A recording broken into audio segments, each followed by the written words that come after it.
સરકારમાં રજૂઆત કરી તો કહી દે જીને કેવું હોય ને તને હવે મળશે જવાબ ફોન કર હવે તારા હોય એટલા ને ભાજપ અને કોંગ્રેસના કાર્યકર્તાઓ ક્યાં જોવા મળે તો સ્વાભાવિક છે બંને પોતપોતાના કાર્યાલયમાં જોવા મળે, પરંતુ પહેલી વખત એવી ઘટના ક્યાંક સામે આવી છે કે ભાજપના કાર્યકર એ કોંગ્રેસના કાર્યાલયની અંદર બેઠા બેઠા સંચાલન કરે છે. આ વાત હું નથી કહેતો, આ વાત ગીર સોમનાથની અંદર ભારતીય જનતા પાર્ટીના કાર્યકર્તાઓની એક રેડ કહી રહી છે. નમસ્કાર, આપ જોઈ રહ્યા છો ન્યૂઝરૂમ ને આપની સાથે હું છું પ્રદીપ.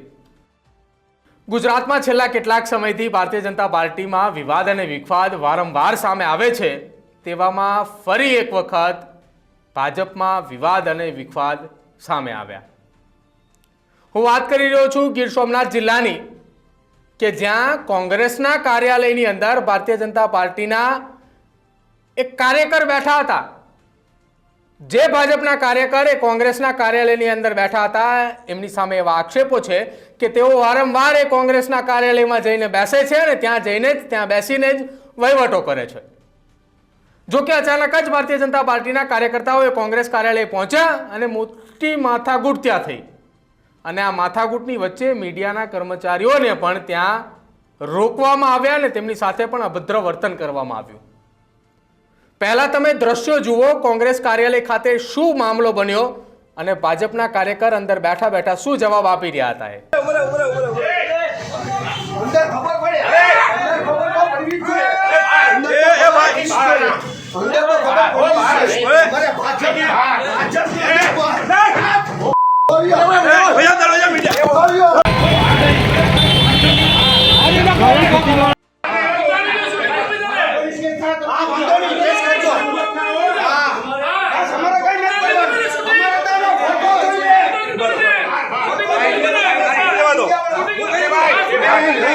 मीडिया ने नहीं करता, मीडिया ने कोई नहीं करता, कोई भाई हमारे कोई बात नहीं था तो हमारी मीडिया है, हमारे सिटी के वालों है बस कुछ ऊपर है, तू ऊपर है, भाई कोई ने बात नहीं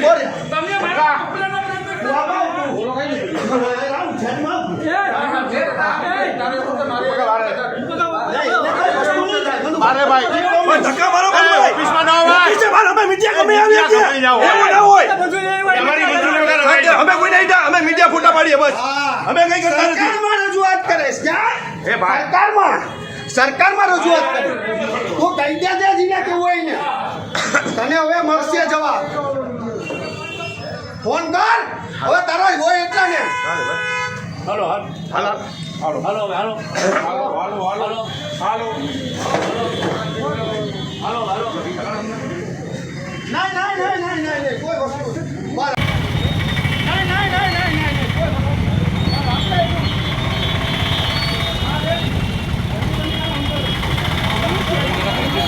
તો આખો મામલો સામે આવ્યો કે વારંવાર અનેક રજૂઆતો છતાં ભારતીય જનતા પાર્ટીના કાર્યકરે કોંગ્રેસની ઓફિસમાં બેસી અને વહીવટો કરતા હતા. અને વહીવટો તો ઠીક છે, પરંતુ ભાજપના હાઈકમાન્ડ સુધી સ્થાનિક ભાજપના નેતાઓની ખોટ કાઢવી, સ્થાનિક ભાજપના નેતાઓની સામે ફરિયાદો કરવી, આ પ્રકારના ગંભીર આક્ષેપો પણ વારંવાર એ ત્યાં ઓફિસમાં બેઠા બેઠા લગાવતા હતા. જો કે હવે એ આક્ષેપો કોણ લગાવતું હતું એ ખુલીને ખબર પડી ભારતીય જનતા પાર્ટીના ગીર સોમનાથના કાર્યકર્તાઓને, એટલે તરત જ તેમને કોડીનારના એ કાર્યાલય ખાતે પહોંચ્યા અને ત્યાં હોબાળો મચાવ્યો. ભારતીય જનતા પાર્ટીના આગેવાન શું કંઈ કહી રહ્યા છે એ સાંભળો તમે. અમે વારંવાર એ વિસ્તારમાં વિકાસના કામ કરીએ છીએ, દરેક બાબતે અમે લોકોની વચ્ચે રહીને કામ કરીએ છીએ. કેટલા સમયથી જે ગોહિલની ખાણ ગામનો પૂર્વ સરપંચ ભીખાભાઈ કાળાભાઈ ગોહિલ, જે ભારતીય જનતા પાર્ટીમાં જિલ્લાનું ઉપલા હોદ્દો ધરાવે છે ને ઉપલા લેવલે પણ ભાજપમાં કહે છે કે મારી પાસે આ હોદ્દો છે.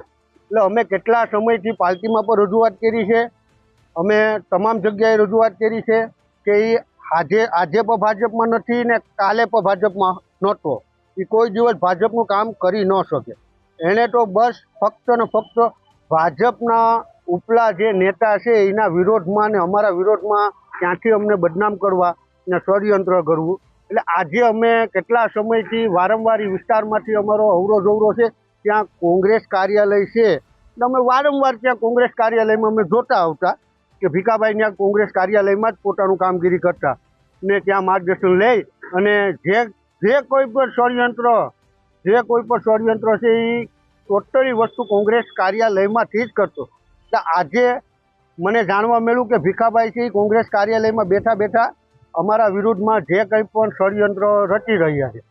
એટલે અમને જાણવા મળ્યું ત્યાં સુધી હું પોતે જ કોંગ્રેસ કાર્યાલયની બહાર ઓફિસની બહાર હું ત્યાં પહોંચી ગયો ને મેં કોંગ્રેસના જે કોઈ પણ હોદ્દેદારો કે જે કોઈ કાર્યકરો હતા એને અમે કીધું કે અમારે કોઈની સાથે કોઈ તકલીફ નથી. અમારે તો ફક્ત ને ફક્ત અમારો ભાજપનો મોટો હોદ્દો લઈને જે બેઠો ભીખા નામનો વ્યક્તિ એને અમારે ખુલ્લો કરવાનો છે, એને ખુલ્લો પકડવાનો છે કે ભાઈ કોંગ્રેસની કાર્યાલયમાં વારંવાર તમારું શું કામ છે. ચાલુ ઇલેક્શનમાં પણ કોંગ્રેસની કાર્યાલયમાં હોય ગમે ત્યારે. એટલે મારે જિલ્લા સંગઠનને, જિલ્લા પ્રમુખ, એના ઉપલા અધિકારીને પણ મારે કહેવું છે કે આવા પાર્ટીને નામે જે બીજા લોકોને બદનામ કરે છે એને તાત્કાલિક અસરથી સસ્પેન્ડ કરો, બરતરફ કરો, એને તાત્કાલિક બરતરફ કરો. અને પાર્ટીના નાનામાં નાના કાર્યકરને એ હેરાન કરે છે. ભારતીય જનતા પાર્ટીના ઘણા એવા કાર્યકરો છે કે એને એ ખુલ્લેઆમ હેરાન કરે છે. અમે લોકોને ત્યાં પણ ઘણી ફરિયાદો આવી છે, પણ આજે અમે એને ખુલ્લો કોંગ્રેસની ઓફિસમાં પકડ્યો છે. તો હું આ વિસ્તારના જુનાગઢ જિલ્લાના સાંસદ રાજેશભાઈ ચુડાસમાને પણ કહું છું કે આને તાત્કાલિક અસરથી સસ્પેન્ડ કરે. અમારા ધારાસભ્યને પણ કહું છું કે આને તાત્કાલિક અસરથી આને સસ્પેન્ડ કરે. અને પાર્ટીને, ભારતીય જનતા પાર્ટીને, સરકારને પણ હું રજૂઆત કરું છું.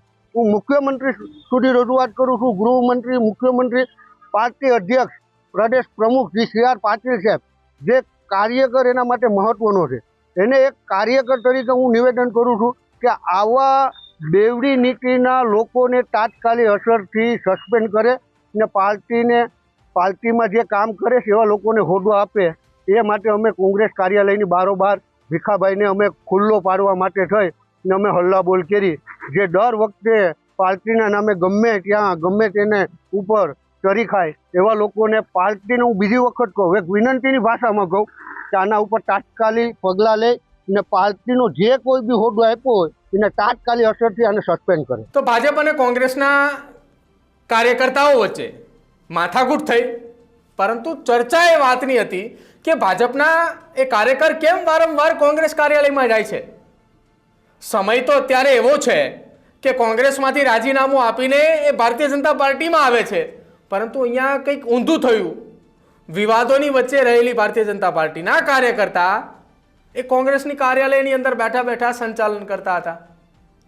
દ્રશ્યો તો એ ત્યાંના સ્થાનિક લોકો અત્યારે એ મજા લઈ રહ્યા છે, એ વાતની હસી ઉડાવી રહ્યા છે કે આવું કેમ. જો કે હવે એ આખી આ વાતને લઈને આ ભાંડો ફૂટ્યો છે, પરંતુ હવે જોવાનું રહેશે કે જે સ્થાનિક ભાજપના નેતાઓની ફરિયાદ કરનાર ભારતીય જનતા પાર્ટીના કાર્યકર્તા હતો એ કાર્યકર્તાની સામે કયા પ્રકારની કાર્યવાહી કરવામાં આવશે. તમારું શું માનવું છે ભારતીય જનતા પાર્ટીના નેતાઓની કોંગ્રેસ કાર્યાલય ઉપરની હલ્લાબોલને લઈને? તે ખાસ અમારા કમેન્ટ સેક્શનની અંદર જણાવજો. જોતા રહેજો ન્યૂઝરૂમ. નમસ્કાર.